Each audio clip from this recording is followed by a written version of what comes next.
Shalom, apa kabar saudara? Kita percaya kita selalu di dalam keadaan yang luar biasa. Pada VOP kali ini, kita akan membahas mengenai kekudusan seksualitas atau sexual purity. Sebagai generasi Yeremia, setiap kita wajib menjaga kekudusan, khususnya kekudusan seksualitas. Namun sebuah riset yang diterbitkan lembaga independen pada tahun 2019 menyebutkan 33% remaja sudah melakukan hubungan seks di luar nikah. Hal ini bisa diakibatkan karena kurangnya pemahaman anak-anak muda akan prinsip-prinsip seksualitas yang benar. Maka dari itu, kita sebagai anak muda harus mengerti tentang hubungan seksualitas yang benar menurut Alkitab. Kita percaya Tuhan menciptakan hubungan seksual itu sakral dan kudus di hadapan Tuhan. Sehingga hubungan seksual hanya boleh dinikmati di dalam komitmen pernikahan. Hal ini dikarenakan hubungan seksual adalah anugerah Allah yang indah untuk dinikmati oleh sepasang suami dan istri yang sah dan sudah diberkati di dalam komitmen pernikahan. Firman Allah juga menekankan bahwa hubungan seksual bukanlah berasal dan akibat dari dosa, melainkan hubungan seksual diberikan di dalam pernikahan untuk menghindari percabulan. Prinsip yang lain adalah hubungan seksual harus dipersembahkan untuk kemuliaan Allah. Kita harus mengerti bahwa hubungan seksual bukanlah sekedar kepuasan fisik semata, namun hubungan seksual memberikan pengertian hubungan yang mendalam antara suami dan istri. Karena hubungan suami dan istri adalah gambaran hubungan Kristus dengan jemaatnya. Setelah mengerti prinsip kekudusan seksualitas yang benar, selanjutnya penting bagi kita anak-anak muda untuk memulai dan menjalani hubungan pranikah atau berpacaran secara bertanggung jawab di hadapan Tuhan. Ada beberapa perbedaan yang paling mendasar dari hubungan pranikah atau pacaran secara duniawi dan hubungan yang bertanggung jawab di hadapan Tuhan. Perbedaan pertama adalah pacaran duniawi hanya bertujuan mencari pengalaman dan kenikmatan dalam percintaan saja. Namun pacaran yang bertanggung jawab kepada Tuhan melihat hubungan pacaran sebagai persiapan untuk menuju ke arah pernikahan. Perbedaan kedua adalah pacaran menurut dunia hanya mengutamakan keintiman dan kepuasan fisik. Tetapi pacaran yang benar harus mengutamakan keintiman rohani dan emosi. Perbedaan ketiga adalah dalam hal komitmen, hubungan pacaran secara dunia hanya berorientasi kepada masa kini, sehingga mudah terjadi perpisahan ketika timbul konflik. Namun hubungan pranikah yang bertanggung jawab kepada Tuhan harus berorientasi kepada masa depan. Perbedaan-perbedaan ini adalah dasar untuk kita membatasi segala bentuk keintiman jasmani dengan kesadaran bahwa hubungan pacaran atau pranikah belumlah mengikat. Mengapa penting untuk setiap kita menjaga kekudusan, khususnya kekudusan seksualitas? Firman Tuhan di dalam 1 Korintus 6 ayat 19 dan 20 berkata, "Atau tidak tahukah kamu bahwa tubuhmu adalah bait Roh Kudus yang diam di dalam kamu, Roh Kudus yang kamu peroleh dari Allah, dan bahwa kamu bukan milik kamu sendiri, sebab kamu telah dibeli dan harganya telah lunas dibayar. Karena itu, muliakanlah Allah dengan tubuhmu." Kita harus mengerti bahwa tubuh kita adalah bait Roh Kudus dan Tuhan sudah menebus setiap kita, sehingga sudah seharusnya kita memuliakan Allah dengan tubuh kita. Dan salah satu caranya adalah menjaga kekudusan, khususnya kekudusan seksualitas. Menjaga kekudusan juga adalah bentuk ketaatan kita kepada Allah. Selain itu juga, saat kita hidup kudus, Tuhan secara khusus bisa pakai kita untuk maksudnya yang mulia. Sebagaimana ditulis di dalam 2 Timotius 2 ayat 21 dan 22. Jika seorang menyucikan dirinya dari hal-hal yang jahat, ia akan menjadi perabot rumah untuk maksud yang mulia. Ia dikuduskan, dipandang layak untuk dipakai tuannya, dan disediakan untuk setiap pekerjaan yang mulia. Sebab itu, jauhilah nafsu orang muda, kejarlah keadilan, kesetiaan, kasih, dan damai bersama-sama dengan mereka yang berseru kepada Tuhan dengan hati yang murni. Sebagai generasi Yeremia, kita percaya Tuhan akan pakai kita dan percayakan kita hal-hal yang besar. Namun sebelum itu, penting untuk setiap kita menjaga hidup kita kudus di hadapan Allah dengan cara menjaga hubungan pranikah atau pacaran yang kudus dan bertanggung jawab di hadapan Allah. Namun, jika kita telah jatuh di dalam dosa seksualitas, Tuhan kita adalah Tuhan pengampun dan adil. Saat kita mau datang kepada Tuhan, mengakui setiap dosa-dosa kita dan bertobat, maka pengampunan Tuhan akan mengalir dan hidup kita akan dipulihkan. Selain itu juga, kita harus menjauhi pergaulan yang buruk dan mencari komunitas-komunitas orang percaya serta kakak-kakak rohani yang dapat membimbing kita di dalam pertobatan. Karena itu, yuk setiap anak-anak muda, bagi kamu yang sedang berpacaran atau masih single, mari kita persembahkan seluruh tubuh kita untuk kemuliaan Tuhan agar Dia bisa pakai setiap kita lebih maksimal dalam era Pentakosta ketiga ini. Saudara, untuk penjelasan lebih lengkapnya dari tim teologi kami, jangan lupa buka link yang di atas atau scan barcode yang tersedia. Selamat hari Minggu, Tuhan Yesus memberkati.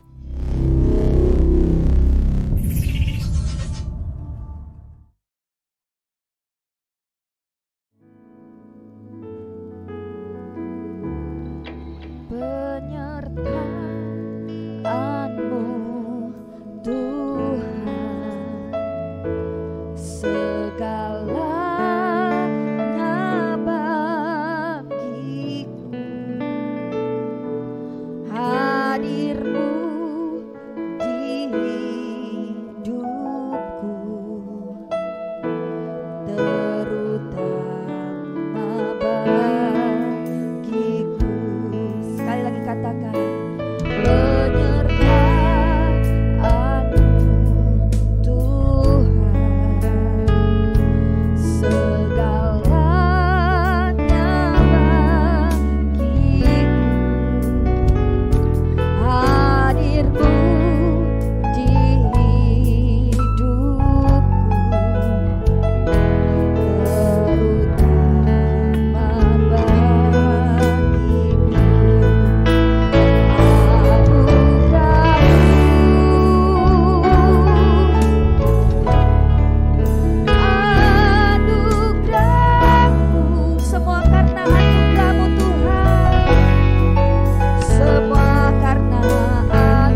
kasih Tuhan buat penyertaan-Mu Bapa. Bukan karena kekuatan, oh Jesus, anugerah-Mu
bangkit berdiri. Angkat kedua tanganmu. Nyatakan sebagai doamu dan imanmu kepada Tuhan. Sebab anugerahnya yang besar, penyertaannya selalu ada di setiap kehidupan kita. Tuhan, Engkau yang selalu menolong setiap kami Bapa. Haleluya Yesus. Anugerah-Mu naikkan dengan syukur, dengan sungguh hati.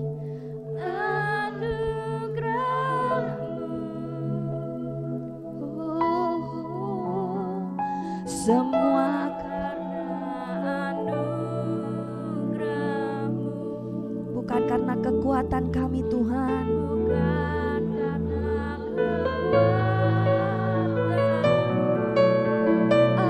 anugerah-Mu. Yes, haleluya, anugerah-Mu.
Dan siap bersorak bagi Tuhan, sama-sama katakan amin, haleluya. Shalom Bapak Ibu semuanya, jemaat Tuhan shalom. Kita mau kasih dulu samping kanan depan belakang kita mau kasih salam dulu yang terbaik. Dan mau katakan, di mana ada kerukunan di situ berkat Tuhan mengalir di tempat ini. Satukanlah roh kami ya Tuhan. Semuanya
saling tangannya begini saudara.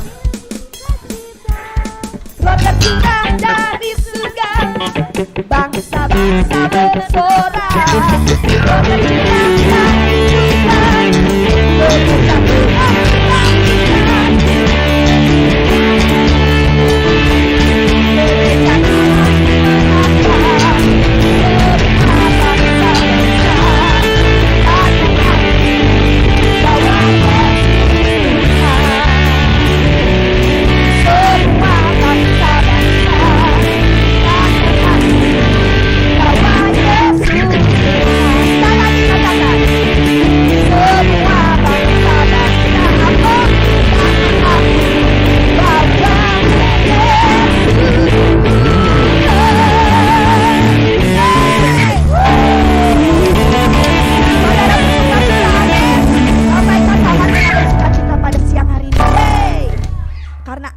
bersatu sudah tercurah di tempat ini. Berkat Tuhan tercurah di tempat ini. Roh Kudus tercurah di tempat ini.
Silakan duduk kembali Bapak Ibu jemaat Tuhan. Haleluya. Saya semua melihat di sini bersuka cita, bersemangat memuji nama Tuhan. Biarlah kemuliaan Tuhan datang di tempat ini. Amin. Yes, haleluya. Tiba saatnya kita mempersiapkan hati dan pikiran kita untuk menerima kebenaran firman Tuhan. Biarlah firman yang ditaburkan oleh hambanya boleh menjadi rema di dalam setiap kehidupan kita. Haleluya Yesus. Sebab waktu Tuhan adalah waktu yang terbaik, waktu yang tepat. Kasih-Nya yang tidak pernah berkesudahan selalu ada buat kita. Haleluya, haleluya. Terima kasih Tuhan. Kami tidak khawatir Tuhan, sebab Engkau berserta dengan kami Bapa. Haleluya Yesus. Biarlah pujian ini boleh menjadi doa bagi setiap kita tempat ini. Katakan, tak selalu Tuhan menjawab doa, namun Dia beri yang terbaik di waktu yang tepat. Izinkanlah Tuhan untuk bekerja, yang mustahil menjadi mungkin oleh karena percaya. Yesus mendengar lebih dari yang kudoakan. Yesus menjawab lebih dari yang kuharapkan.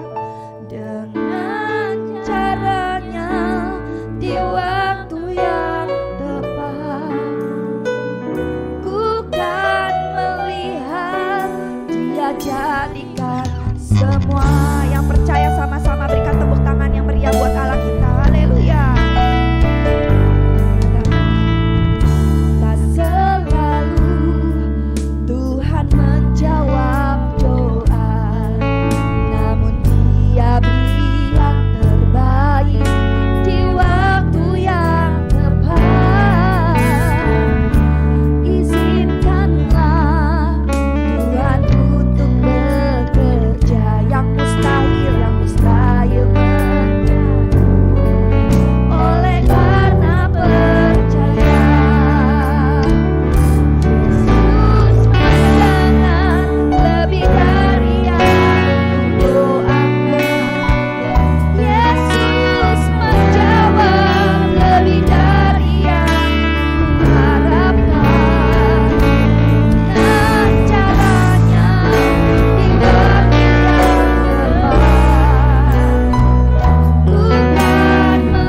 yang indah buat kami Bapa.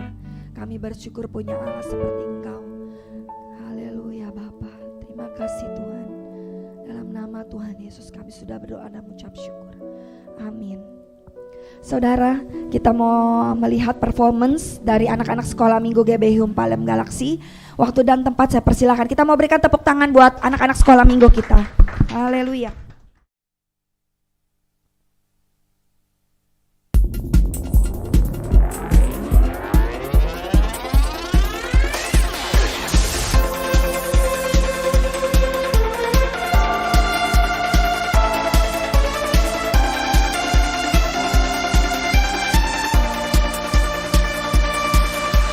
Pakai aku untuk memberitakan kabar baik bahwa Engkau mengasihi mereka.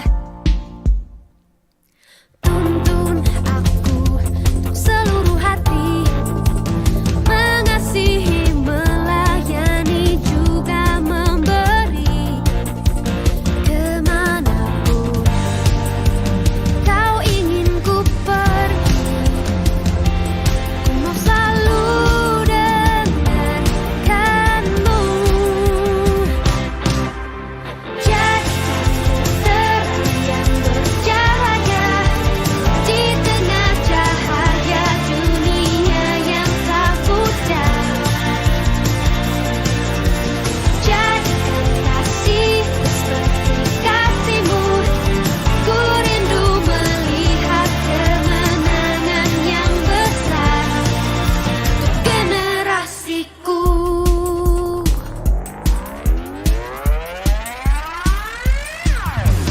Tuntun aku seluruh hati, mengasihi, melayani, juga memberi.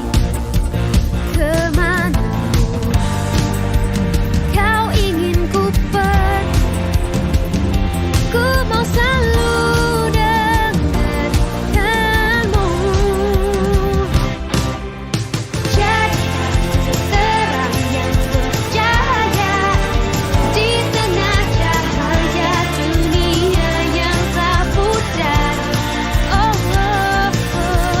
Jadikan kasihku seperti kasih-Mu, ku rindu melihat kemenangan yang besar untuk generasiku. Generasiku. Kemanapun Kau ingin ku pergi, ku mau selalu dengarkanmu.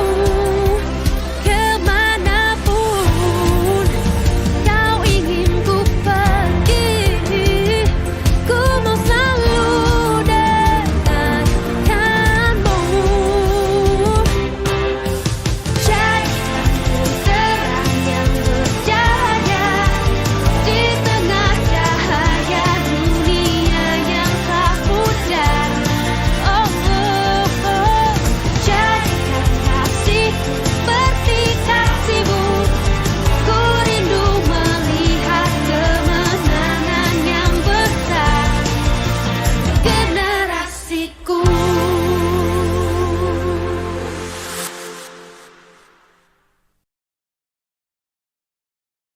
Kasih tepuk tangan yang meriah dan sorak-sorai untuk anak-anak sekolah minggu kita, sungguh luar biasa.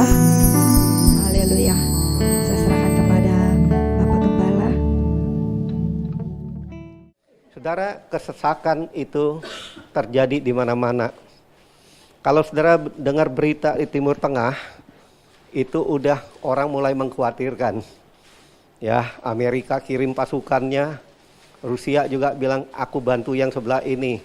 Saudara, kalau udah bantu, itu udah mulai siap-siap. Saya nggak bilang bahwa Tuhan itu datang tahun ini, enggak, tapi dia segera datang. Kita mesti siap-siap, kita nggak tahu kapan Tuhan datang. Nah, saudara, kesesakan seringkali menyebabkan orang itu bisa putus asa. Ada yang bisa untuk bunuh diri, ada yang, saudara, pokoknya pengen tinggalkan Tuhan. Kalau udah kesesakan menimpa, maka saudara, kesesakan adalah masa yang tidak enak dalam hidup orang. Mungkin saat ini engkau mengalami tekanan, entah masalahnya itu masing-masing bagi setiap orang. Oke, klik. Belum ada ya? Oh, nggak apa-apa. Saudara lihat dalam roh aja. Terus klik. Klik lagi. Nah, saudara, jadi hari ini kita akan belajar tentang mujizat dalam kesesakan. Jadi setiap orang, saudara, mengalami kesesakan itu macam-macam. Ada yang di bidang keuangan, kemiskinan, saudara. Sehingga nyanyinya tiap hari kalau doa ke Tuhan hanya nyanyi gini, bagaimana saja di dunia ini, Tuhan kok susah amat hidup di bumi ini. Ya, tapi nggak apa-apa Tuhan, biar aku susah, pokoknya senang di sorga, jangan mau ya. Karena kita doa diajar Tuhan Yesus, biarlah diberkati di bumi ini dan di surga. Jadi itu salah doa kita, mesti kita ubah. Kasih tahu sebelah-sebelah, ubah doa kita. Ubah doa kita. Nah, itu yang pertama. Yang kedua, mungkin saudara masalah kesesakan dalam hati kita, tekanan dalam hati kita, itu mungkin berupa komunikasi dalam rumah tangga. Ya saudara ya, anak-anak sampai tutup kuping, Tuhan kok aku nggak bisa milih keluarga mana untuk dilahirkan. Aku nggak bisa milih, tapi ini orang tuaku komunikasinya kurang baik, berantem mulu. Tiap hari aku melihat dalam semua itu sehingga tertanam di dalam hati anaknya. Kalau boleh, aku kagak mau nikah Tuhan. Jadi banyak orang nggak mau nikah itu kadang-kadang melihat orang tua berantem mulu. Hari ini pulang dari tempat ini, saya mau katakan, ayo kita sebelum pulang aja kita damai dulu sekarang. Karena orang yang hidup dalam Tuhan itu mesti ada damai, sejahtera, ada sukacita di dalam hidup kita. Nah yang ketiga, mungkin tekanan itu saudara berupa sakit penyakit. Saya nggak tahu. Ada sakit penyakit yang menekan kita, itu yang menyesakkan hati kita. Kesesakan itu artinya saudara kayak orang napas itu susah napas gitu loh, kesesakan.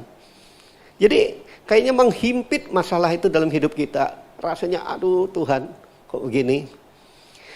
Tapi saudara, saya nggak gambarkan di sini. Ada yang keempat itu tiga ini dialami dalam hidup. Udah miskin, udah rumah tangga berantakan, saudara. Udah sakit penyakit menimpa hidup. Rasanya kalau boleh ya bahasa dunianya pengen mati aja dah. Kalau boleh. Tapi mati itu waktunya Tuhan loh saudara. Orang sehat aja bisa dipanggil Tuhan. Apalagi orang sakit. Waduh. Nah saudara, oleh sebab itu siap-siap kita. Klik. Nah. Firman Tuhan bilang gini. Kalau 4 hal itu kita alami. Mungkin salah satu. Dia bilang gini. Jika engkau tawar hati pada masa kesesakan, kecillah kekuatanmu. Artinya apa, saudara? Alkitab mengajarkan kita, kalau kita mengalami kesesakan, saya nggak tahu yang mana yang mengalami kesusahan ekonomi, mengalami kesusahan mungkin di dalam rumah tangga, ya berantem sama orang lain atau apa. Mungkin ada juga sakit penyakit atau keempat-empatnya, saya nggak tahu mana yang kita alami. Kalau kita itu saudara mengalami tawar hati itu berhubungan dengan hubungan kita dengan Tuhan. Kalau kita itu makin jauh dari Tuhan, nggak Tuhan lagi dah, makin tawar hati. Ya, kita ikut Tuhan, beribadah juga kita mulai jarang-jarang. Satu pesan Tuhan, jangan tawar hati. Saudara, kalau es teh tawar masih enak saudara. Tapi es teh tawar itu harganya tetap loh saudara, nggak bisa ditawar. Hanya dibilangnya tawar. Karena ketika kita tawar hati di tengah-tengah kesesakan, maka kekuatan kita jadi kecil. Saudara, ya. Dengan kekuatan yang kecil ini, maka kita nggak bisa bertumbuh iman kita. Kalau iblis menyerang kita, dia nggak bisa serang. Kalau orang yang lagi dalam kesesakan ini, dalam tawar hati, dia nggak bisa serang. dia hidupnya nggak akan fokus untuk cari Tuhan. Karena dia tahu, iblis itu tahu. Jadi ngapain iblis bilang nyerangin orang-orang yang nggak fokus dengan Tuhan? Ya nggak usah diserang aja, udah kemana? Kemana? Nggak usah diserang aja, iblis bilang orang ini udah kemana? Nah, saudara nggak tahu. Makanya kalau kita lagi diserang, saudara nggak tahu bahwa kita itu dibawa sama iblis lagi menuju ke neraka. Nah, saudara, jadi yang diserang iblis itu siapa? Orang yang sungguh-sungguh cari Tuhan. Karena itu musuhnya dia. Ngapain nyerang orang-orang yang jadi teman, nggak usah diserang aja, udah sama-sama masuk neraka, dia bilang. Nah, saudara, oleh sebab itu, karena ketika kita kuat, iblis itu, saudara, dikalahkan. Dia dihancurkan dan dia nggak bisa untuk itu. Klik. Nah, sikap kita di dalam masa kesesakan ini, inilah menentukan karakter, kualitas, siapa kita dalam Tuhan. Kita boleh ngomong, aku ini orang Kristen. Oke, iblis bilang, lu orang Kristen lah. Ya. Tuhan sering memakai kesesakan, kesusahan, penderitaan, ya, untuk membuat iman kita itu bertumbuh, semakin bertumbuh dan dewasa. Jadi kalau saudara mau bertumbuh, jangan marah. Saudara, jadi kalau saudara mengalami mungkin kesusahan ekonomi, nanti kita lihat apa yang harus kita lakukan. Yesaya 48 ayat 10 katakan, sesungguhnya Tuhan telah memurnikan kamu. Tetapi tidak seperti perak, Tuhan telah memurnikan kita dalam dapur api kesengsaraan. Jadi dengan kesengsaraan itu Tuhan mau memurnikan kita. Kalau ada sesuatu kan saudara, kalau murni perak, emas itu, kalau saudara perhatikan kenapa sih emas itu kalau yang kita pakai itu udah dibakar, saudara. Itu kotorannya udah ini. Jadi kalau saudara mengalami sesuatu dari 4 itu, saya mau katakan sebagai orang Kristen, sebagai orang percaya, saudara harus melihat ini, bahwa Tuhan ini mau memurnikan aku. Untuk apa sih tujuan hidup kita di bumi ini? Nggak ada lain. Tuhan mau buat kita semakin seperti Tuhan Yesus. Kalau belum serupa, dia buat kita menjadi serupa. Nah, inilah salah satu, saudara, penyebab orang kenapa nggak dewasa, nggak maju, nggak bertumbuh imannya. Hanya satu kata, tawar hati. Saudara, tawar hati itu biasanya kita ya penuh dengan Roh Kudus. Wah, menyala kalau kita nyanyi. Ya, saudara, kita nyanyi, haleluya, mulai goyang. Sekarang mulai. Itu mulai tawar, saudara. Jadi tawar itu bukan nggak goyang, goyang. Nah, kalau udah mati itu nggak bergerak, ya kan? Tawar itu belum, hanya tawar itu kan. Nah, saudara, oleh sebab itu, pada waktu tawar hati menerpa orang, saudara mesti ingat satu hal, bahwa kita nggak bisa kuat dengan kekuatan kita sendiri melawannya. Tapi 1 Yohanes 4 ayat 4 katakan, sebab dia katakan, sebab roh yang ada di dalam kita itu lebih besar daripada roh yang ada di dalam dunia ini. Jadi saudara, pada waktu kita mengalami kesengsaraan itu, ada satu hal yang harus kita lihat. Kita jangan lihat keluar, jangan lihat ke diri kita, tapi lihat ke dalam kita yang ada roh Tuhan. Yang firman Tuhan katakan, roh yang di dalammu itu lebih besar daripada masalahmu. Nah, saudara, orang yang tawar hati itu selalu melihat tembok masalah. Tapi orang yang, saudara, yang mempunyai pengharapan dengan Tuhan akan melihat apa? Melihat ada Tuhan yang besar meruntuhkan tembok Yeriko. Kita lihat, klik. Nah, gimana caranya kita untuk hidup supaya nggak tawar hati ikut Tuhan? Kalau dalam masa kesesakan dikatakan gini. Roma 12 ayat 12 katakan, bersukacitalah dalam pengharapan. Saudara, hidup kita ini kan semua hidup pengharapan semua. Ya apa enggak? Saudara nggak pernah mengharapkan yang buruk dalam hidup saudara. Ada nggak? Saudara pasti mengharapkan besok aku lebih baik dari hari ini. Ya kan? Orang yang nggak punya aja berharap gini. Coba orang kaya sama orang miskin berantem gini, saudara. Orang kaya bilang, lu tahu siapa gua? Orang kaya nggak tahu diri lagi. Kalau saudara kaya udah nggak tahu diri, kayak itu. Orang kaya itu. Tapi orang miskin bilang ini, mentang-mentang lu sombong, ntar tunggu gua kaya. Kan pengharapan kan? Pengharapan untuk jadi kaya kan? Nggak ada orang kaya bilang tunggu gua jadi miskin sama kayak lu. Nggak ada. Ya kan? Pengharapan kita selalu ingin yang baik. Jadi bersukacitalah dalam pengharapan. Yang kedua dia katakan sabarlah dalam kesesakan. Jadi dalam kesesakan itu mesti sabar. Pertama mesti bersukacita. Yang ketiga bertekunlah dalam doa. Jadi saudara berbahagialah kalau saudara mengalami yang 4 gambar tadi 3, 4 yang nggak kelihatan 1. Kalau kita mengalami itu, yang pertama mesti bersukacita. Klik.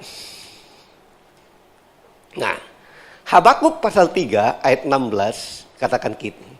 Ketika aku mendengar apa? Kesusahan itu mau datang, gentarlah hatiku. Secara manusia kita gemeter, saudara. Aduh, kesusahan. Mendengar bunyinya, baru bunyi itu artinya saudara suatu berita. Baru berita aja datang, wah kesusahan ekonomi gini. Itu saudara menggigil bibirku, artinya nggak bisa ngomong apa-apa nih. Tulang-tulangku seakan-akan kemasukan sengal dan aku gemetar di tempat aku berdiri. Namun dengan tenang akan ku nantikan hari kesusahan. Apa orang nggak gila saudara ini? Orang percaya Tuhan itu harus jadi orang gila loh saudara. Tapi gila itu artinya God is leading ahead. Tuhan yang memimpin di depan hidupku.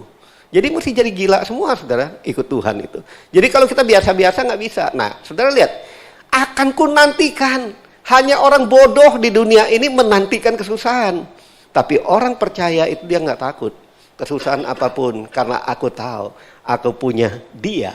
Dia itu siapa? Namanya Yesus yang telah mengalahkan kesusahan. Bahkan maut pun telah dikalahkan. Namun dengan tenang akan ku nantikan hari kesusahan yang akan mendatangi bangsa yang bergerombol menyerang kami. Ayat 17, 3:17. Sekalipun pohon ara tidak berbunga, artinya apa yang ditanam, yang saudara tabur, mungkin usahamu sedang investasi, berbunga aja enggak.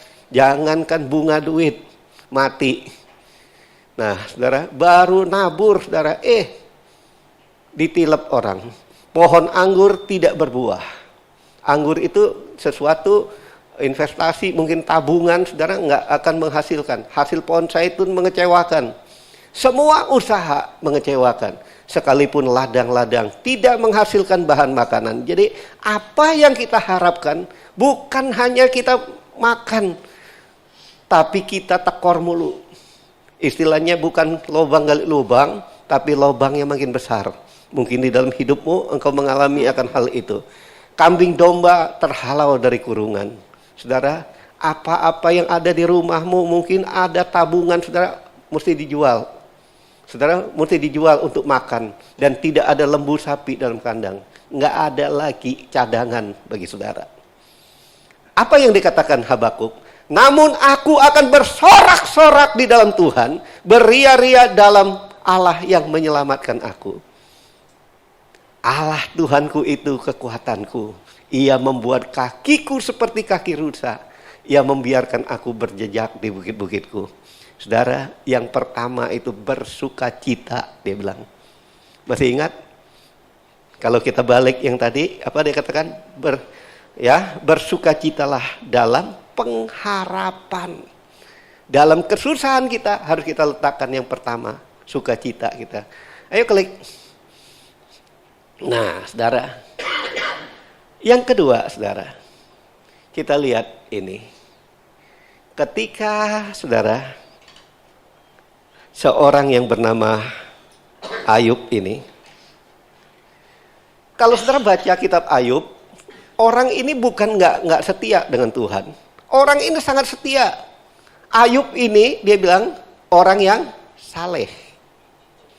Saleh itu artinya orang yang setia beribadah. Pokoknya dia punya keinginan hati untuk terus mencari Tuhan. Yang pertama, saleh. Yang kedua, jujur. Dia jujur. Dia nggak pernah nipu orang. Ditipu orang oke, tapi dia nggak pernah nipu orang. Yang ketiga, saleh, jujur. Yang ketiga, takut akan Tuhan. Takut akan Tuhan itu artinya mengasihi Tuhan. Orang takut akan Tuhan itu nggak akan, saudara, mau menceritakan yang nggak benar. Yang keempat ini, saudara, yang lebih luar biasa. Ayub itu dikatakan, dia menjauhi kejahatan. Jadi kalau ada satu kejahatan, bukan dia, saudara, lu jahat, pergi. Enggak. Dia yang lebih baik menjauh. Jadi saudara, kita nggak bisa ngomongin orang yang jahat itu untuk bertobat kamu. Kalau kita nggak bisa, lebih baik kita menghindar. Nah, saudara, orang yang begini mengalami satu hal kesesakan dalam hidupnya. Dia katakan gini, saudara, karena Tuhan tahu jalan hidupku, seandainya dia menguji aku akan timbul seperti emas. Jadi kalau Tuhan mengizinkan kesusahan itu dalam hidup kita, harapannya kita belajar dari Ayub ini, Tuhan ingin supaya kita muncul seperti emas. Saudara, emas naik loh hari ini. Tapi kalau saudara mau beli emas murah di Senen atau di Gambir, emas-emas turun dari kereta. Pak Wisnu tahu. Tapi kalau beli di toko emas naik, Mas. Saudara, jangan beli Antam lagi, Mas. Naik. Oke. Saya lihat saudara kok bengong udah nih. Yang kedua, saudara, kita harus, saudara, di dalam hidup kita, bukan hanya kita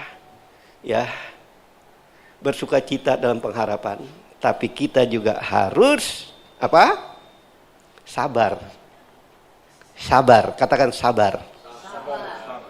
Katakan sabar. Nah, sabar dalam kesesakan. Apa sih sabar dalam kesesakan itu, saudara?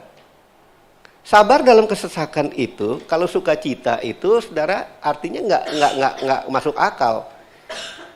Kalau sukacita itu, saudara, sukacita dia bilang dalam pengharapan kita. Gimana sukacita dalam pengharapan? Suatu kali ada seorang raja, saudara, dia minta pelukis terkenal untuk melukiskan gimana sih menggambarkan sukacita. Dia panggil 3 orang, saudara, dari kerajaannya, dari negaranya yang besar.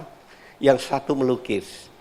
Kalau sukacita itu dia gambar, saudara, ada gunung yang hijau, ada cottage-nya yang bagus, saudara. Dan dia gambar orang situ sambil berayun-ayun, menikmati. Nah, itulah sukacita. Yang kedua lain lagi, dia menggambarkan ada danau yang tenang, saudara. Di sana ada perahu kecil, ada nelayan lagi mancing ikan. Ikannya saudara loncat terus, nggak usah dipancing, ikannya loncat ke perahunya. Itulah sukacita. Tetapi yang ketiga menggambarkan lain. Dia lihat, kok ini gambarnya hitam mulu. Tapi dia perhatikan. Kamu gambar apa? Rajanya kan, saudara. Ya raja, coba raja tekan pelan-pelan, geserin pelan-pelan.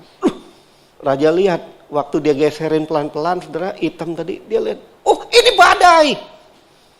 Iya badai, raja, tapi dia geserin pelan-pelan. Dia lihat, ada apa? Ada 2 ekor burung yang ada di lubang batu, sedang nyanyi. Jadi sukacita dalam Tuhan itu, saudara, dan mempunyai pengharapan dalam Tuhan itu seperti burung itu. Walaupun badai, saat badai, topan, ketika datang, dia tetap bernyanyi, memuji Tuhan. Apakah saudara itu? Saya percaya saudara lah itu. Bilang sebelah-sebelah, itu gua banget. Bilang dong, itu gua banget. Hah? Bilang dong, gua banget deh. Klik lagi. Nah, akan ada penyertaan Tuhan. Kenapa kita tahu bahwa kita mesti bersabar dalam semuanya itu? Dalam pengharapan, kita mesti kita mesti bersuka cita dalam kesesakan kita, pengharapan kita. Karena kita tahu ada penyertaan Tuhan dalam hidup kita. Karena bila kita berseru, kan seringkali tiap pagi kita kan doa nggak? Masih doa nggak? Saya percaya sudah doa kan tiap pagi. Orang yang duduk dalam lindungan yang maha tinggi, bermalam dalam naungan yang maha kuasa, akan berkata, tempat perlindunganku dan kubu pertahananku, Allahku yang. Saya percaya saudara udah apalah itu. Tapi ada satu ayat katakan gini dari itu. Bila aku berseru kepada Tuhan, ya. Bila aku berseru kepada Tuhan, maka Tuhan akan menjawab aku, dan Tuhan akan menyertai aku dalam kesesakan, dan Tuhan akan meluputkan aku dan memuliakan aku. Saudara, meluputkan gini. Ini ada kesusahan nih. Nih ada gempa. Wah, batu jatuh. Nih ada handphonenya di sini. Meluputkan itu gini. Saudara, diambil sama Tuhan, nggak kenanya sini. Memuliakan itu artinya, saudara, jadi indah. Jadi Tuhan angkat kita. Yang ketiga itu, saudara, pertama apa? Bersukacita. Yang kedua, bersabar. Yang ketiga, firman Tuhan katakan, kamu harus bertekun dalam doa. Saudara, bertekun itu artinya terus menerus, bukan hanya sekali. Tahu nggak, saudara? Di gereja manapun, saudara, yang paling kosong itu kalau lagi diajak ke rumah doa. Yang paling rame itu adalah pada waktu ulang tahun gereja dan Natalan. Bilang, iya, gua banget deh tuh bilang. Loh, saya nggak nyindir. Loh, saya ini nggak nyindir, saudara. Memang kenyataannya begitu. Kan ada tukang catatnya itu. Wah, ini Natalan banyak ya. Nggak apa-apa, saudara. Itu memang Natalan kita suka cita. Tetapi saudara, kita harus lebih bertekun dalam doa. Nah, klik lagi. Ya. Nah, saudara, ada 4 cara Tuhan menjawab doa. Biasanya orang 3. Tapi saya temukan dalam pelayanan saya selama saya melayani bertahun-tahun ya, saudara ya. Rupanya ada 4 jawaban doa. Saudara, kita lihat pertama. Ketika saudara berdoa, Tuhan bilang, yes! Langsung dalam nama Yesus, jalan! Jalan orang langsung. Wah, saudara suka cita. Tuhan, saya perlu dana Tuhan untuk beli motor. Belum dananya datang. Pak Immanuel datang. Andrew, katanya lu perlu motor. Nggak tahu, saya digerakkan Tuhan kasih lu motor. Jawaban langsung kan ya. Jawaban langsung. Semua amin kan, sukacita. Bilang, itu yang ku mau. Bilang. Tapi Tuhan nggak caranya gitu. Kadang-kadang Tuhan nggak caranya gitu. Tapi ada jawaban Tuhan, no. Bukan motor, gue mau kasih lu Drew. Gue mau kasih lu mobil. Ya dah, Ioniq aja dah. Nah, tuh. Amin kan? Amin kan? Oke, siapa mau?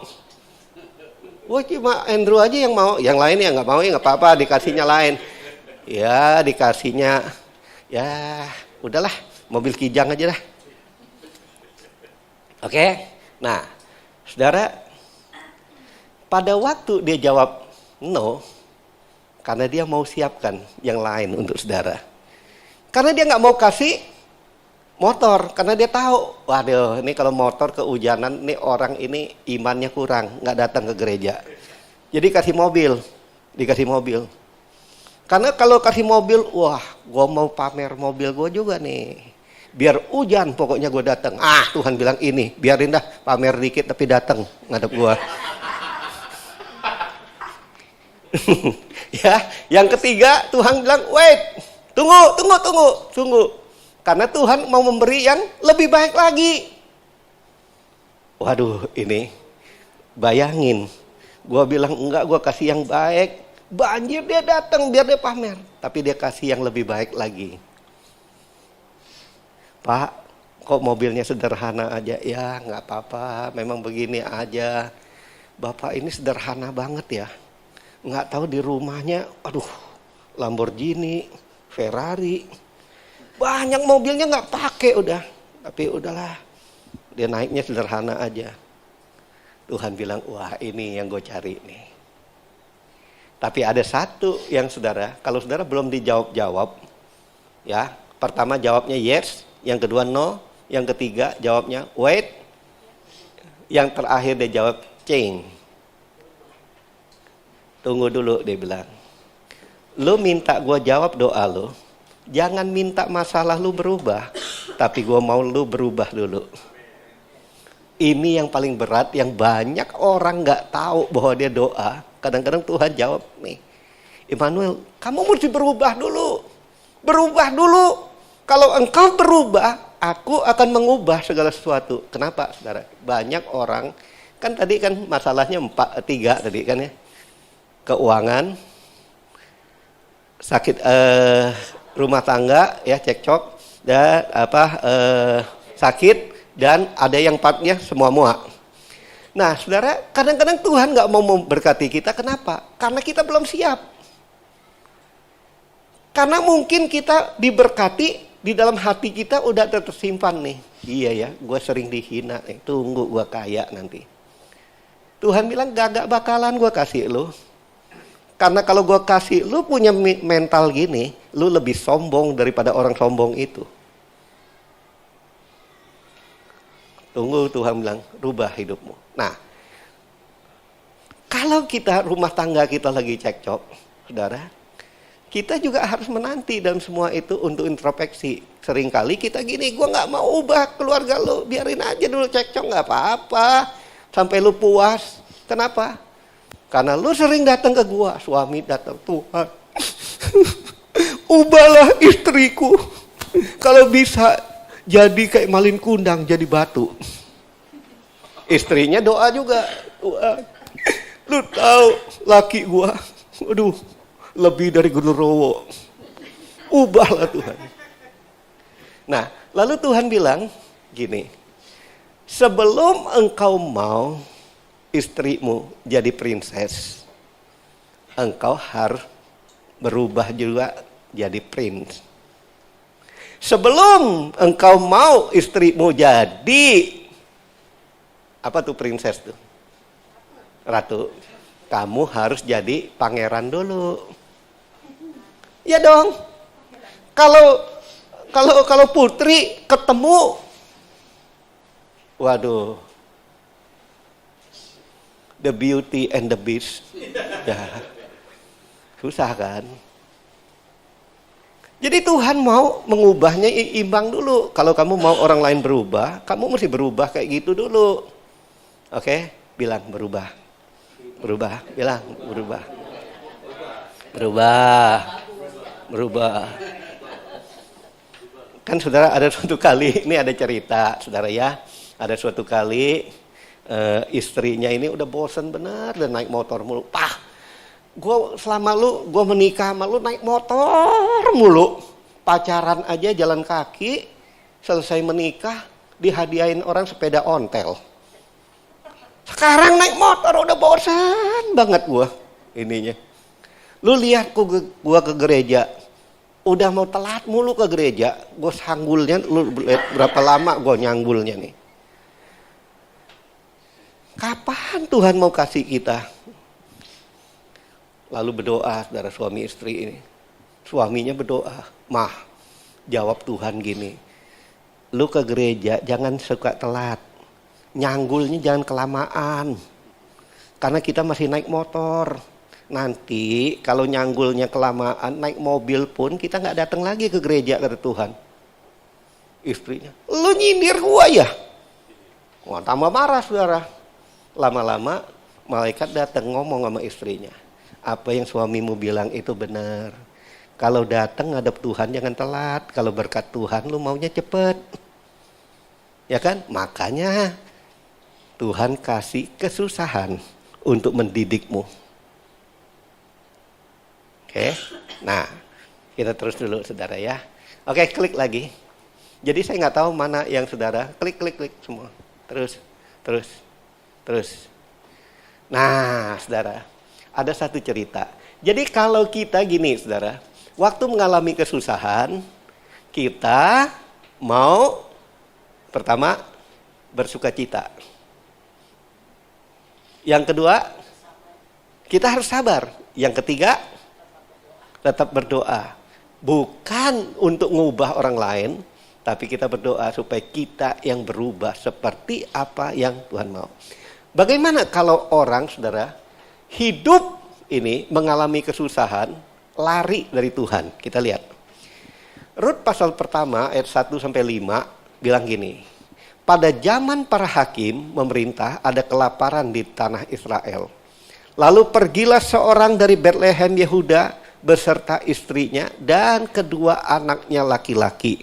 Nama orang itu Elimelek, nama istrinya Naomi, dan nama kedua anaknya Mahlon dan Kilion. Semuanya orang-orang Efrata dari Betlehem Yehuda. Klik. Kemudian matilah Elimelek, suami Naomi, sehingga perempuan itu tertinggal dengan kedua anaknya. Keduanya mengambil perempuan Moab, yang pertama bernama Orpa, yang kedua bernama Rut. Dan mereka diam di situ kira-kira 10 tahun lamanya. Lalu matilah juga keduanya, yakni Mahlon dan Kilion. Sehingga perempuan itu kehilangan kedua anaknya dan suaminya. Saudara tahu dampak yang pertama kalau dalam kesusahan kita lari daripada Tuhan. Saudara ingat baik supaya saudara dapat nyatet dalam hati, pikiran. Saudara akan menjadi seorang yang tinggal satu rumah, 3 janda. 3 janda tinggal serumah. Nih, kalau kita lari dari Tuhan. Klik. Oke, kita lihat. Dikatakan di Alkitab tadi bahwa ada orang yang bernama siapa? Elimelek. Yang kedua Naomi, yang ketiga Mahlon, dan yang ketiga Kilion. Mereka dari mana? Dari Betlehem turun atau keluar, pergi ke Moab. Artinya kalau bahasa rohani dari Betlehem lari ke Moab. Klik lagi, kita lihat. Elimelek itu berarti, bagus nama itu, Tuhanku adalah raja. Wah, God is my king. Nah, saudara, Eli itu berarti Tuhan. Ya, kalau Elia itu Eli, pokoknya orang nama Eli gitu. Nah, Naomi itu berarti arti namanya indah dan menyenangkan. Tapi kalau lari dari Tuhan jadi janda, nggak menyenangkan lagi. Saudara, Bethlehem itu artinya rumah roti, rumah berkat, kelimpahan. Nah, saudara, Moab, ada Moab tadi satu namanya. Moab itu, saudara tahu Moab, asal kata Moab apa? Siapa yang pernah baca? Moab itu terjadi perselingkuhan ketika Sodom dan Gomora itu dihancurkan Tuhan. Apa yang jadi? Lot keluar, dan Lot kalau orang yang meninggalkan Tuhan, kalau laki jadi duda. Dengar baik-baik. Kalau dalam kesesakan engkau meninggalkan Tuhan, kalau perempuan jadi janda, kalau laki meninggalkan Tuhan jadi duda. Tapi laki lebih berat. Saudara lihat, waktu dia lari, disuruh lari sama malaikat itu, dia lari. Udahlah, dia lari ke namanya ya Put, daerah itu dia lari, jangan ke jauh-jauh lah nanti itu. Nah, waktu istrinya menoleh ke belakang jadi tiang garam, dan dia pergi. Dia bawa 2 anak gadisnya. 2 anak gadisnya bilang, Dek, kita ini keturunan kita habis. Saudara, anaknya memperkosa bapaknya.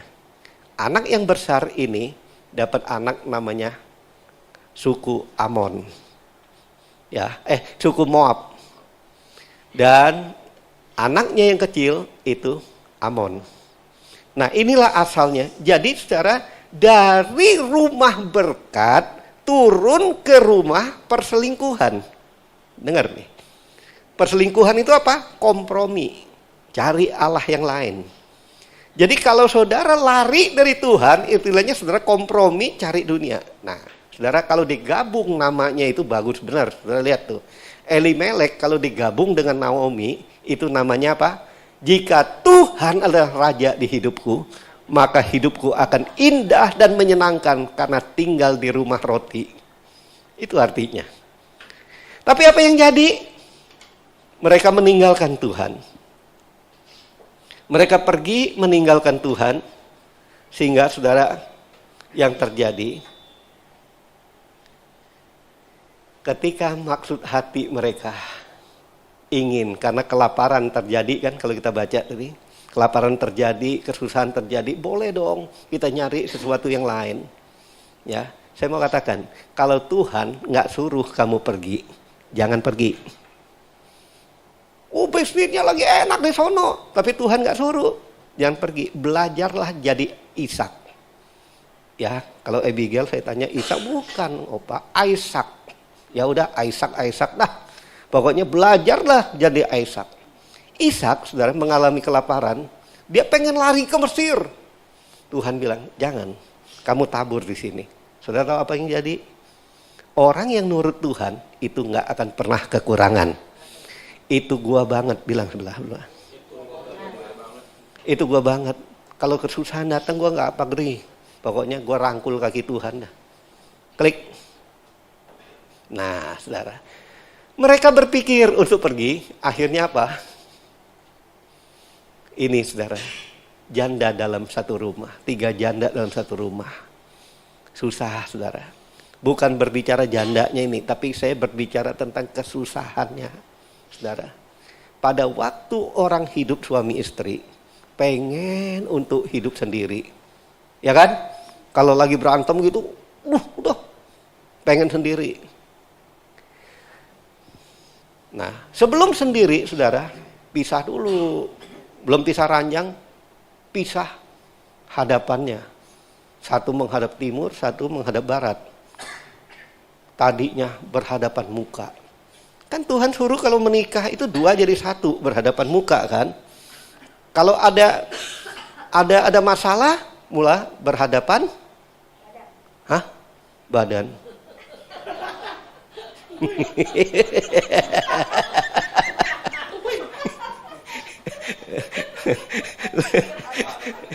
Lu jangan kenceng-kenceng dong Ripka, buka rahasia aja nih ya.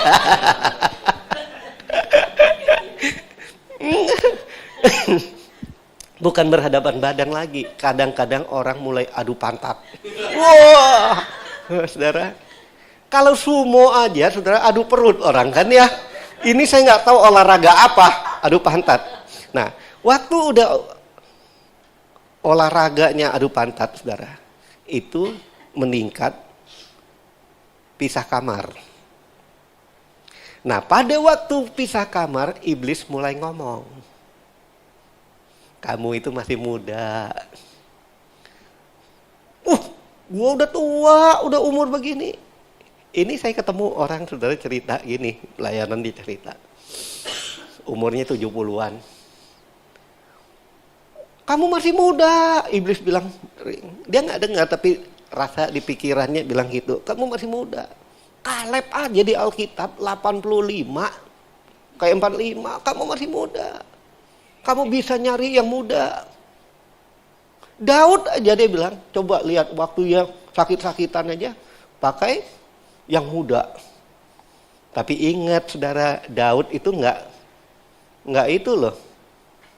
Dia hanya meneman itu, nggak itu lah pokoknya. Nah, saudara, iblis itu mulai. Akhirnya terjadilah perselingkuhan, saudara. Bubarlah. Orang bubar itu bukan masa muda, saudara. Kadang-kadang masa tua bisa bubar kalau nggak dijaga. Oleh sebab itu, saudara, emang saudara pikir enak kalau 3 duda dalam satu rumah, 3 janda dalam satu rumah, enak emang? 1 janda aja udah kelenger. apalagi 3 janda. Makanya kalau Tuhan kasih kita baik-baik, jagalah baik-baik. Nggak percaya coba saudara. Nih saya bukan nyindir saudara ya. Kalau kita suami istri itu masih ada enak. Saudara, aduh aku sakit. Ada suami, udah pegang sini. Jalan kita. Ada yang nopangin ya, bener kan? Bener nggak? Nah, kalau nggak ada, jangan sampai udah kayak begitu baru mikir, wah enak ya kalau saya punya suami dulu. Enak ya saya punya pasangan. Enggak. Nah saudara, untuk itu ayo lebih baik berbaiklah hari ini. Daripada orang lain lihat kita baik-baik, tapi sebetulnya kita nggak baik-baik. Lebih baik orang lihat kita luar dalam memang baik. Saudara, suatu kali, aduh saudara, ini luar biasa benar saudara. Dia naik mobil Kijang yang tahun dulu, saudara udah 20 tahun lalu, Kijang kapsul. Selalu ke gereja saudara, bapak sama ibu ini mau turun mobil saudara, bapaknya selalu buka pintu untuk ibunya. Waduh, pendetanya pikir, gua aja pakai mobil ini. Istilahnya ngomong dianya, bini gua aja dia turun sendiri. Gua cari parkir, parkir sono, udah turun sendiri. Ini kok mesra benar jemaat gua satu ini, udah bapak-bapak, udah rambutnya udah itu, kita 70-an lah gitu.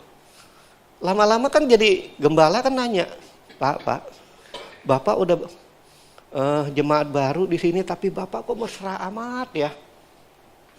Saya lihat setahun ini Bapak nggak buka pintu ininya. Iya Pak Pendeta, memang begitulah saya. Kapan buka ini? Enggak, baru setahun ini. Saya merasa gitu, mesti begitu. Kenapa?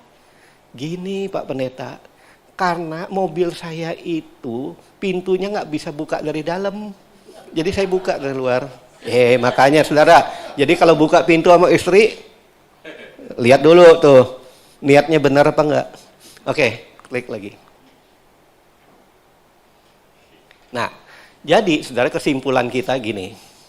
Pada waktu kita lihat cerita Rut ini, artinya pelajaran bagi kita. Keluar dari Bethlehem itu artinya kita meninggalkan berkat Tuhan.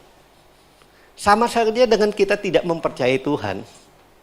Kita nggak percaya Tuhan sebagai Raja dan tidak lagi meyakini bahwa hidup kita ini akan indah dan menyenangkan kalau bersama Tuhan. Jadi kalau kita merasa Tuhan itu nggak indah lagi dalam hidup kita, maka kita akan meninggalkan. Tawar hati. Yang kedua, keluar dari Bethlehem itu sama saja dengan tidak mempercayai Tuhan dalam Tuhan mampu menyediakan berkat dalam hidup kita. Jadi jangan banyak ngeluh ya saudara ya. Segala kebutuhan kita, dia berjanji, dia sanggup untuk mencukupkannya. Yang ketiga, jangan memulai sesuatu tanpa Tuhan. Elimelek namanya bagus, Tuhan adalah rajaku. Tapi dia mau mulai sesuatu tanpa tanya Tuhan. Bedanya Elimelek dengan Ishak tadi, bedanya gitu. Ishak sebelum dia pergi, dia tanya Tuhan, Tuhan, aku pergi nggak? Tuhan itu pasti jawab. Jawabnya itu bisa langsung, bisa melalui istri atau suami saudara, bisa melalui orang lain. Tuhan itu pasti jawab. Makanya sabar dan bertekun dalam doa sampai Tuhan jawab. Nah, kalau dia bilang jangan pergi, jangan. Atau mencari kesuksesan tanpa Tuhan, ya, dan kita akan menuai penderitaan. Yang keempat, jangan cari damai di luar Tuhan. Nggak ada. Yang kita tuai adalah kesengsaraan, saudara. Kesengsaraan yang kita tuai. Jadi, saudara, kesimpulannya, kita perkecil kesimpulannya. Klik. Nih, prinsipnya adalah apabila Tuhan Yesus itu masih tetap menjadi Tuhan dan Raja dalam hidup kita. Ya, di atas rumah tangga kita, pekerjaan kita, dan segala sesuatu yang kita lakukan, maka hidup kita pasti indah, pasti menyenangkan. Atau boleh saya katakan gini, bila Yesus menjadi owner, menjadi memiliki kita dalam setiap usaha kita, menjadi pemilik utama dalam usaha pekerjaan kita, maka pasti kita berhasil dan beruntung. Yang kedua, nah, jangan bertindak bila Tuhan tidak perintahkan. Jangan bertindak. Kalau Tuhan bilang salah hari ini dalam hidupmu suami istri, cepat bertobat. Mungkin saudara bilang, kehidupanmu kok nggak cukup. Tuhan bilang yang mencukupkan itu aku, bukan kamu. Saudara, jangan. Kan dibilang gini, jangan memisahkan apa yang telah disatukan Tuhan. Nah, terus saudara, dalam keluarga dan seterusnya tidak meninggalkan Bethlehem, kita pergi ke Moab dengan cara dunia artinya. Jika Tuhan tidak memerintahkan, sekalipun kelaparan, kesusahan, apapun yang menimpa kita, sebab Tuhan sekali-kali tidak akan pernah meninggalkan umatnya. Jika Tuhan adalah Raja kita, maka kita harus hidup bersama Tuhan. Pasti indah dan menyenangkan, mesti di tengah badai. Amin. Mari kita berdiri.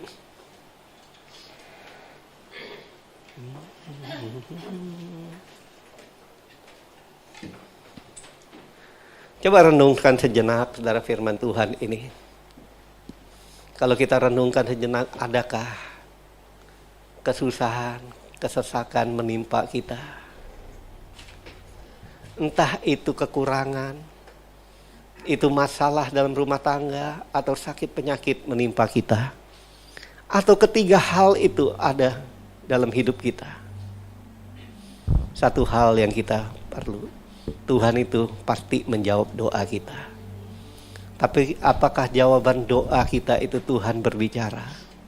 Engkau yang harus berubah dulu.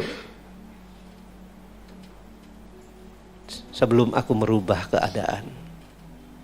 Saudara, perjamuan kudus adalah perjamuan dari Tuhan Yesus sendiri. Itu sebabnya ada berkat Tuhan di dalam perjamuan itu oleh darah Kristus. Tubuh dan darahnya itu membuat kita disembuhkan. Supaya kita mengalami berkat itu, mari kita cek diri kita. Adakah dosa, kejahatan yang masih menghalangi dalam semuanya? Kalau itu masih ada, ambil waktu sejenak. Berdoa, nggak ada jalan lain. Minta ampun. Kalau Tuhan mau kita yang berubah dulu, datanglah dengan rendah hati. Katakan, Tuhan, aku mau berubah. Oh, rala nama syanda karala nama syaitik karala. Kirala nama syanda karala nama syanda. Kirala nama syanda karala nama syanda karala. Dengan darahmu kau tebus dosaku. Dengan nyawamu kau tukar hidupku. Kini aku sepenuhnya milikmu. Akulah anakmu.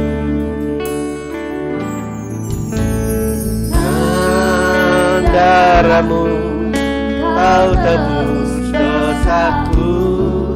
Dengan nyawamu kau tukar hidupku. Kini aku sepenuhnya milikmu. Akulah anak. Kita angkat tangan, kita katakan, Yesus, Yesus, Yesus, Yesus, ku berseru. Yesus, Yesus, ku panggil namamu. Pengabdianku hanya padamu. Yesus, Yesus, Engkaulah Bapa-Ku. Sebab apa yang telah kuteruskan kepadamu telah aku terima dari Tuhan, yaitu bahwa Tuhan Yesus pada malam waktu ia diserahkan mengambil roti, dan sesudah itu ia mengucap syukur atasnya, ia memecah-mecahkannya dan berkata, inilah tubuhku yang diserahkan bagi kamu. Lakukanlah ini menjadi peringatan akan aku. Saudara-saudara, bukankah roti yang kita pecah-pecahkan merupakan persekutuan kita dengan tubuh Kristus? Mari kita makan.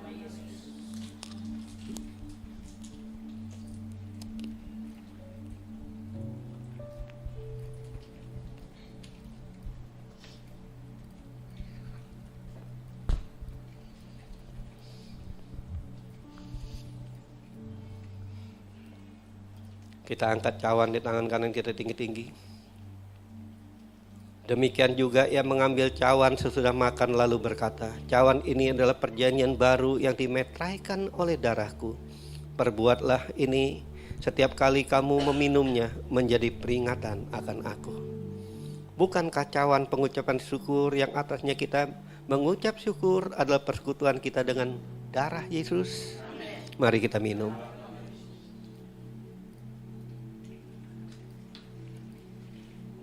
Angkat kedua tangan kita, sembah Dia, ucapkan syukur dan terima kasih pada Tuhan. Tiara lana masyana, tiara lana masyana karalana ralana masyana karalana masyana, tiara lana masyana karalana. Kiara lana masyana, kiara lana masyana karana masyana karana, oh ralana masyana karana masyana karana masyana karana masyana, kiara lana bala bala bala bala bala bala masyana karana masyana, kiara lana map, biarlah pengurapan Allah turun ke atasmu. Terima pengurapan Allah turun ke atasmu. Yang sakit jadilah sembuh dalam nama-Nya. Yang susah jadilah engkau bersukacita di dalam Tuhan. Penuh pengharapan, bersabar dalam pengharapan, bertekun dalam doa. Di dalam nama Tuhan Yesus, dalam nama Tuhan Yesus, terima kesembuhan, pemulihan, kelepasan, kekuatan, rela nama kelimpahan serta panjang umur terjadi dalam hidup. Rela nama terima kasih Yesus, terima kasih Yesus, puji syukur hanya bagi Tuhanku. Terima kasih Yesus, terima kasih Yesus, puji syukur hanya bagi Tuhanku. Puji syukur hanya bagi Tuhanku. Puji syukur hanya bagi Tuhanku. Haleluya, haleluya. Tuhan terima kasih. Mari sama-sama kita berdoa syafaat. Bapak, terima kasih Tuhan, kalau Engkau telah memimpin kami sampai ke tempat ini Tuhan, rumah ibadah-Mu Tuhan, untuk kami dapat mendengarkan firman-Mu yang disampaikan oleh Bapak Emmanuel Tuhan. Engkau yang memberkati, Engkau yang mengurapi Tuhan, Bapak Emmanuel sebagai pendeta dan gembala di tempat ini Tuhan, dan juga kami semua yang mendengarkan Tuhan, agar firman-Mu itu tetap menjadi rema bagi hidup kami Tuhan. Terima kasih Bapak, terima kasih Tuhan. Kami mau berdoa Tuhan saat ini untuk gembala sidang kami Tuhan, Bapak Niko Nyoto Raharjo beserta keluarga Tuhan dan para wakilnya. Engkau yang memberkati, Engkau yang melimpahi Bapak Gembala kami Tuhan, Bapak Gembala dengan berkat dan visi yang daripadamu Tuhan. Bapa, terima kasih Tuhan, kami mau berdoa juga Tuhan untuk cabang-cabang, untuk rayon, dan untuk Gembala CK4 Tuhan. Kami mau berdoa Tuhan, biar Engkau yang memberkati, Engkau yang melindungi dia Tuhan, memperluas wilayah pelayanannya Tuhan. Dan kami juga berdoa Tuhan untuk Bapak Gembala kami di Home Palem Galaksi ini Tuhan, Bapak Pendeta Emmanuel Stopo Tuhan, beserta Bu Helen, Andi, Debbie, dan cucunya Abigail Tuhan. Engkau memberkati keluarga ini menjadi panutan bagi kami Tuhan. Engkau yang melindungi Tuhan, dan kerajaan-Mu diperluas lagi wilayah pelayanannya Tuhan melalui Bapak Gembala kami ini Tuhan. Keluarga ini menjadi contoh dan teladan bagi kami semua. Terima kasih Bapak, terima kasih Yesus. Kami mau berdoa Tuhan untuk Indonesia Tuhan, menjelang bulan di kemerdekaan di negara kami ini Tuhan. Engkau yang memberkati negara kami Tuhan. Engkau izinkan segala sesuatunya terjadi Tuhan. Dan kami mau berkata Tuhan, menjadi damailah Indonesia Tuhan, damai atas izin-Mu juga Tuhan. Terima kasih Bapak, Engkau yang memberkati Presiden, Wakil Presiden, dan seluruh menteri-menteri juga kabinet yang ada Tuhan, lembaga-lembaga pemerintahan yang ada Tuhan, kami serahkan ke dalam tangan pengasihan-Mu Tuhan. Engkau berikan roh bijaksana untuk memimpin yang ke masa yang akan datang Tuhan. Terima kasih Tuhan, terima kasih Yesus. Kami berdoa Tuhan, kiranya Tuhan Roh Kudus-Mu juga beserta dengan kami semua Tuhan, selalu sepanjang masa Tuhan. Kami yakin dan percaya Tuhan bahwa Engkau beserta dan dengan Roh Kudus-Mu Tuhan, Dia membawa kami Tuhan untuk dapat menuai jiwa-jiwa Tuhan. Kami berdoa Tuhan untuk jiwa-jiwa Tuhan, biarlah mereka semua datang Tuhan, menghadap dan mereka mengetahui Engkau Tuhan, dan berjumpa dengan Engkau secara pribadi Tuhan. Terima kasih Bapa, terima kasih Tuhan, Engkau yang memimpin Tuhan jiwa-jiwa ini untuk menghadap kehadirat-Mu Tuhan, menyembah dan memuji Engkau Tuhan, karena Engkaulah Allah yang hidup bagi kami semua Tuhan. Terima kasih Bapa, terima kasih Tuhan, Engkau yang membawa Tuhan juga jiwa-jiwa Tuhan, dari anak kecil-kecil sekalipun Tuhan, dari anak-anak sekolah minggu, mereka dapat memuji dan menyembah Engkau Tuhan, dan mereka tahu dan mengenal akan Engkau Tuhan. Kami juga membawakan generasi Yeremia ke hadapan-Mu Tuhan. Biarlah mereka Tuhan membawa Tuhan jiwa-jiwa di marketplace, di mana mereka berada semua Tuhan. Kami berdoa untuk mereka Tuhan. Terima kasih Bapak, terima kasih Tuhan. Kami juga memberkati Tuhan tempat ini Tuhan, gereja-Mu Tuhan.